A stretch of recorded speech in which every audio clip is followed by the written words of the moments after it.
y'all? What's up, y'all? क्या नाम है आपका? DJ T Kamarmo.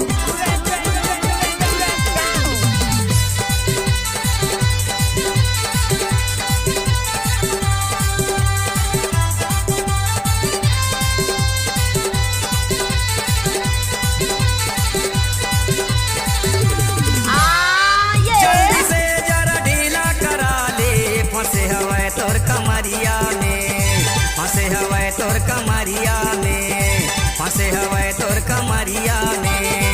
धीरे धीरे ऊपर चढ़त ही कसे हवे तोर जंघिया में, कसे हवे तोर जंघिया में।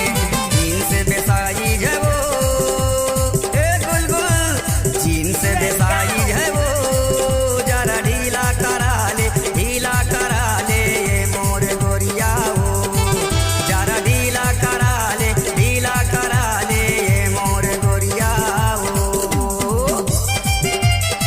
What's up, y'all?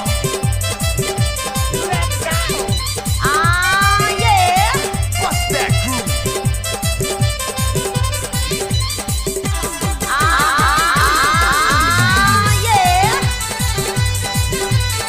इलाका किसी कभी हुक्मात T Kamarmo का होगा।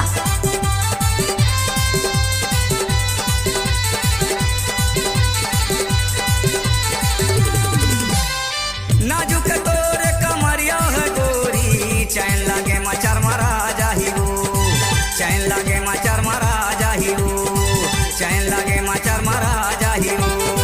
फैसला तो संभाल न गोरी वो, देख के तोरा घबरा जाही वो, देख के तोरा घबरा जाही वो।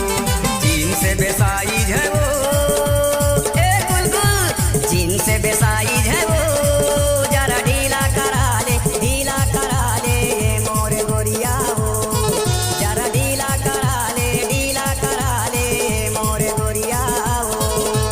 जीन्स तोरे टाइट है वो, जरा ढीला करा ले, ढीला करा ले ये मोर गोरिया हो, जरा ढीला करा ले, ढीला करा ले ये मोर गोरिया हो। जीन्स तोरे tight What's up, y'all? What's that groove?